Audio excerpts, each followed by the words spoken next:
முத்துவோட அப்பா பெரிய மனுஷன்ப்பா. அவர மாரி நம்மளுக்கு ஒரு அப்பா இருந்திருந்தா நல்லா இருந்திருக்கும்னு தோணுது. அந்த மாரி பண்றாரு. பிள்ளைகளுக்கும் வயசாயிருச்சு. பிள்ளைகளுக்கும் கல்யாணம் பண்ணி வச்சு, அவங்களுக்கு குடும்பம்னு ஒண்ணு வந்துருச்சு. இந்த டைம் நம்ம புள்ள வாங்குன கடன நம்ம அடைக்கணும் அப்படின்னு இந்த வயசுலயும் அவர் நெனைக்கிறது பெரிய மனசு தான்ப்பா. அந்த அளவுக்கு உயர்ந்து நிக்கிறாரு முத்துவோட அப்பா. இந்த டைம் பார்த்தீங்கன்னா, கடன்காரன்ட்ட போய் அவரால முடிஞ்ச அளவுக்கு காச குடுத்து, என் மயன் மாசம் மாசம் கடன கட்டிருவான் அப்படின்னு சொல்ற ஒரு அப்பா கெடைச்சா, எவ்வளோ பெரிய இது நமக்கெல்லாம்.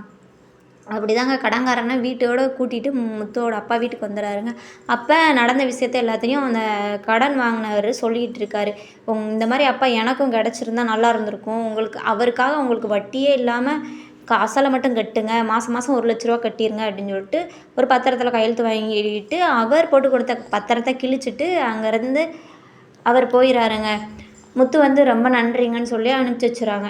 இது பார்த்தீங்கன்னா, மனோஜ் அது கூட ஒத்துக்கிற மாட்டேங்கிறாரு. இப்படி ஒரு பிள்ளையா இப்படிப்பட்ட மனுஷனுக்கு அப்படிங்கிற மாரி தாங்க இருக்கு பார்க்கும்போது.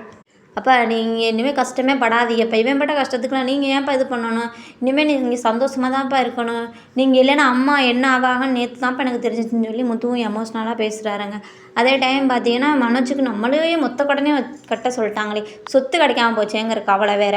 அதுக்கப்புறம் பார்த்தீங்கன்னா, நம்ம கிறிஸ் வந்து ஏதோ டூர் போகணும்னு சொல்லிட்டு காசு கேட்கவும், முத்து சொல்றாரு, "நாமே ஃபுல் காசையும் தரேன்டா" அப்படிங்கிற மாரி சொல்லையில, "இல்ல 3 கப்புள் இருக்கோம். 3 பேர் ஷேர் பண்ணி குடுப்போம்னு" சுருதி சொல்றாங்க. அந்த டைம் பார்த்தீங்கன்னா, மனோஜ் "நான் ரூ. 1 குடுக்க மாட்டேன். நீயும் தர வேணாம், யாரும் தர வேணாம். மொத்த காசையும் நானே குடுத்துக்கிறேன்னு" சொல்லிட்டு முத்து சொல்றாருங்க. உடனே சுருதி சொல்றாங்க, "என்னோட ஷேர நான் குடுத்துர்றேன் முத்து." இல்ல சுருதி பரவால்ல நானே குடுத்துக்கிறேன்னு சொல்லிட்டு, "கிறிஸ் நீ கண்டிப்பா டூர் போடா" அப்படின்னு சொல்லிட்டு அனுப்பிச்சு வச்சுறாருங்க. அதோட உடனே விஜயா கத்திட்டு போயிறாங்க. "டேய் விஜயா சொல்றதே ஒரு நியாயம் இருக்கா? உன் பாட்டியானே விட்டுட்டு போனவ இன்னும் என்னன்னே தெரியல. ஏதோ பிரச்சனை இருக்கிற மாரி இருக்குடா. யோசிங்கடா" அப்படின்னு சொல்லிட்டு அவங்க அப்பாவும் சொல்றாரு. முத்து வந்து யோசிக்க ஆரம்பிச்சிட்டாரு. முத்து வந்து மீனா எடுக்கிறாரு. அவங்க அம்மா செத்தது ஒரு துக்கமே அவனுக்கு தெரியல. அவங்க அம்மா நம்ம பக்கத்துல உள்ள மாரியே ஜாலியா இருக்கான். இது ஏதோ விஷயம் இருக்க மாரியே இருக்கு மீனா.